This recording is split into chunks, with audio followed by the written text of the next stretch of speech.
Picture the scene. It's 1691. You wake up at the crack of dawn along with your wife and many, many children. After a good old Puritan prayer, you eat your humble breakfast and then you head out for a hard day's labor. Entering the vast field of ryegrass that surrounds your home, you gather an ear or two to inspect it. But among the long, golden seeds sits a bigger, darker, misshapen grain. It appears dry and blackened, but you assume it's just sun-damaged. Nothing to worry about, right? And so the harvest proceeds as normal. The grain is picked, it's stored and processed before being distributed to the people of Salem Village, Massachusetts. A place that would soon go on to be home to the Salem Witch Trials, one of the most bizarre and culturally significant cases of hysteria, persecution, and blood-boiling injustice in all of recorded history. Fueled by religious fervor, personal grudges, and prejudices, is it possible that all of this was ignited by little more than a dark, misshapen grain? So, today we're going to ask the question, was ergotism the real cause of the Salem Witch Trials? The Salem Witch Trials have been the subject of speculation for hundreds of years, with countless scholars and historians attempting to unpack, contextualize, and understand what really happened. The trials themselves are reasonably well documented through a combination of court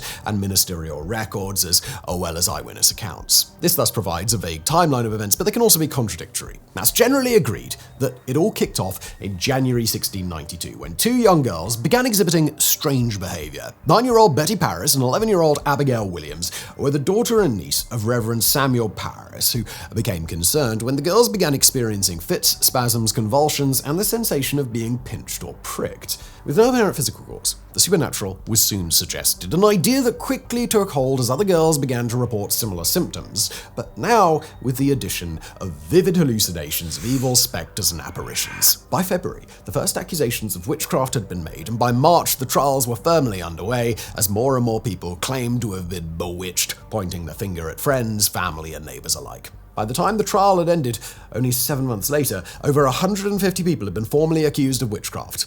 Of these, 19 were hanged, 5 died in prison, and at least 1 man was pressed to death with stones.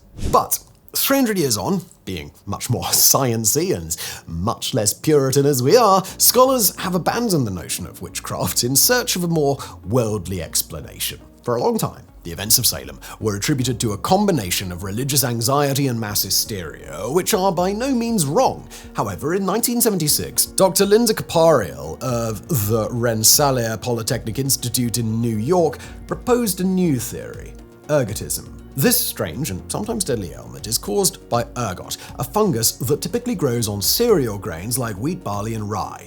As the fungus develops, it replaces individual grains on the host plant with dark, sometimes purpley-brown growths called sclerotia. If someone ingests enough of these, symptoms will then manifest in one of 2 forms, gangrenous or convulsive. As the name suggests, gangrenous ergotism leads to gangrene, the one where your limbs fall off. Convulsive ergotism, though not quite as gruesome, is also pretty self-explanatory, with the most notable symptom being convulsions. Naturally, this is the kind of ergotism that is thought to have plagued Salem. Now, without getting too technical, convulsive ergotism occurs when a person's body starts to accumulate the ergot alkaloids ergotamine and dihydroergotamine.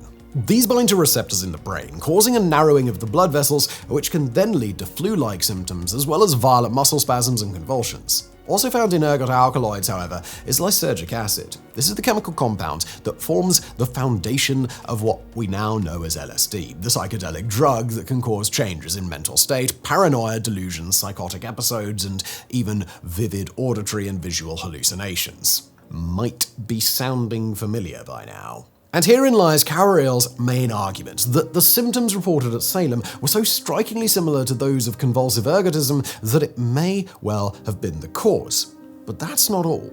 We know from local records, as well as archaeological evidence, that many farmers in Salem cultivated rye, a staple food in Massachusetts at the time. In 1691, the year before the trials began, it's thought that the crop was planted in the autumn and then harvested the following summer. It would then be stored until around November before it was processed and distributed around town between approximately December 1691 and January 1692, the same month the symptoms in Salem began. In addition to this, we know that ergot thrives in particularly rainy springs and hot, stormy summers, the exact conditions reportedly present in Salem at the time. Capariel goes one step further, though, as she attempts to identify the specific source of the ergot as well as the way in which it spread. According to her, It all started with the Putnams, a wealthy Protestant family who would go on to play a key part in the trials. As successful farmers, families like the Putnams would pay monetary taxes as well as provision taxes. These would include goods such as pork, butter, corn, beef, and rye. Reverend Samuel Parris, a close friend and neighbor of the Putnams, received around 2/3 of his salary in these provisions. With the most land and therefore the biggest crop, the Putnams would end up supplying a large portion of these goods, putting Putnam rye in Parris's bellies. This explains why Betty and Abigail got sick, but not why the adults in the Parris household didn't. At the time, this was put down to the fact that Reverend Parris was a holy man and therefore too strong a faith to be bedeviled. But Betty and Abigail, being young, female, and not priests, made much easier targets. Poor Earl, on the other hand, offers an alternative explanation. It's now known that children and teenagers are much more susceptible to ergotism poisoning than their adult counterparts. This is because their smaller bodies result in higher concentrations of toxic alkaloids relative to their body mass. Both their immune and nervous systems are also still developing, and their faster metabolic rates means that they tend to absorb toxins faster. Next to fall ill was 12-year-old Anne Putnam Jr. Being young and a member of the Putnam household, this makes sense. However, before long, adults within the community would also report symptoms. Less than a month later, Anne Putnam Sr. would claim that she too could see visions and spectres, as well as several other members of the Putnams' extended family. While these cases can be attributed to prolonged ergot exposure within the household, there are some cases that can't be as easily explained. Families who had little known connection to the Putnams or were not paid in provisions. Therefore, if this theory is correct, how the infected rye ended up in these particular pantries is a bit of a mystery. Nevertheless, once the infected crop is harvested, a new, healthy one is free to grow in its place. This means that, in theory, once the supply of tainted rye had been consumed, the symptoms in Salem would subside, and that's precisely what seemed to happen about a year after the initial accusations. The hysteria faded, the seizures stopped, and the spectral visions vanished.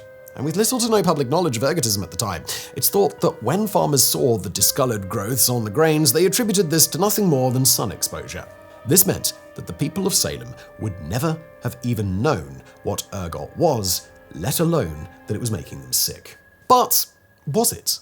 When Corporeal first proposed the ergotism hypothesis, it didn't take long for this exciting new theory to capture public interest. However, it's important to note that this was, and still is, just that, a theory. And it's a theory that doesn't come without its critics. The arguments against ergotism generally fall into three categories. The first being discrepancies in symptoms. Convulsive ergotism is known to cause symptoms such as gastrointestinal issues like diarrhea and vomiting, as well as livid skin on the extremities. This is when the skin appears colorless or discolored as if it's bruised. However, these were not among the symptoms reported in Salem, leading some scholars to argue that ergotism was unlikely. That said, convulsive ergotism is also known to have a wide variety of symptoms that don't necessarily have to feature in every single case. A more compelling argument perhaps relates to lysergic acid, the precursor to LSD. You don't need to be a scientist to know that this stuff can mess with your mind, but usually it manifests through vague changes in perception. Sound, time, or images may appear distorted. The user may start thinking or acting differently, and they can even experience hallucinations.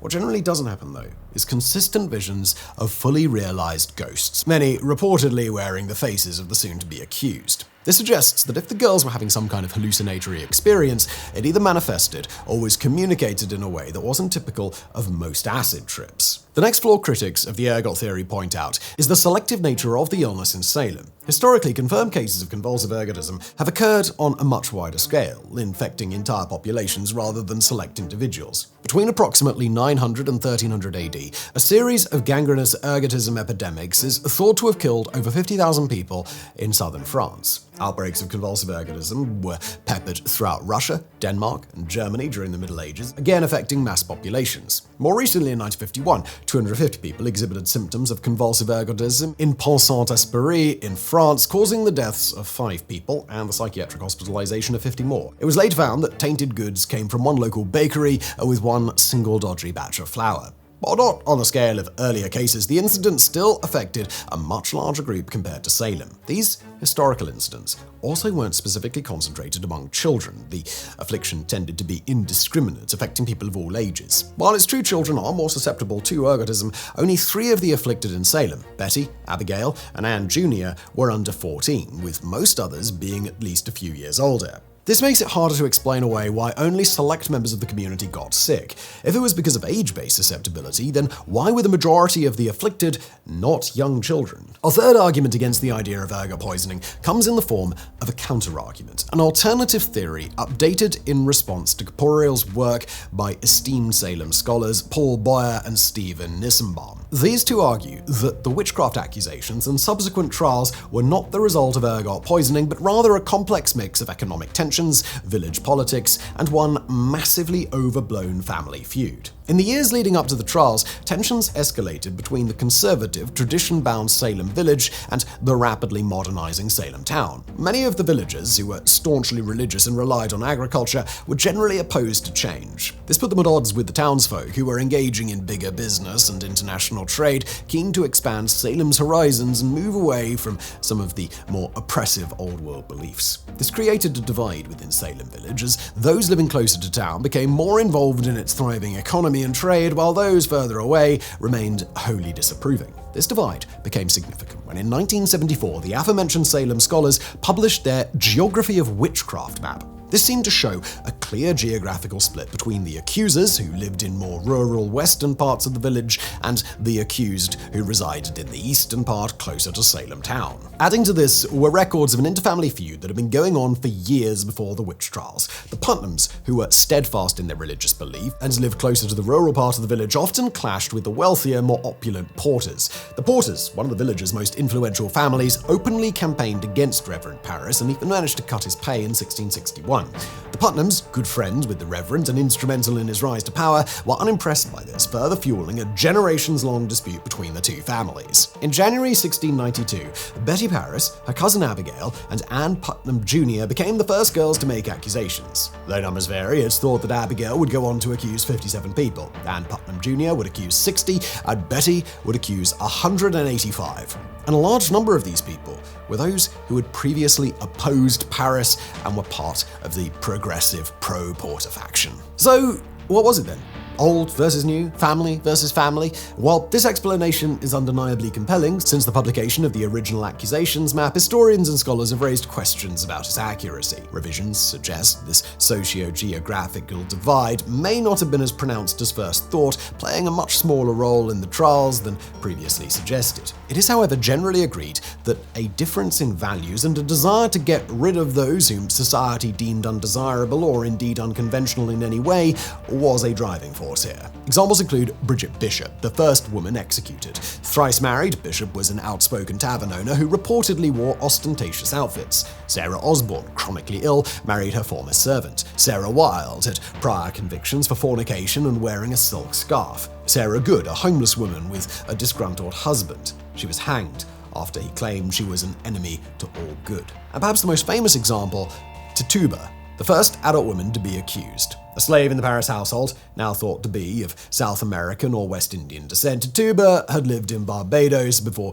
being transported to Salem and sold to Samuel Parris. According to a handful of reports, Betty and Abigail had been caught experimenting with fortune-telling. This they did by dropping an egg in some water and interpreting the ripples. While this may sound like little more than the 17th century equivalent of a chatterbox, it seemed to give Reverend Parris cause for concern. He demanded to know who had taught them this. And they answered, Tituba. An easy target on account of her low social status and background that was wholly mysterious to most of Salem's longtime residents, Tituba was arrested shortly after the girl's admission. The situation would only get worse with Tituba's own admission to witchcraft, as well as the accusations that she would go on to make against other women in the village. It's important to note, however, that these confessions were made under extreme duress. After being beaten, tortured, and imprisoned, it's likely that Tituba was just trying to lessen her own suffering, and in accusing others, she was able to shift some of the anger and persecution that was solely directed at her onto someone else, people like Bridget and the three Sarahs, who were also easy targets. And so,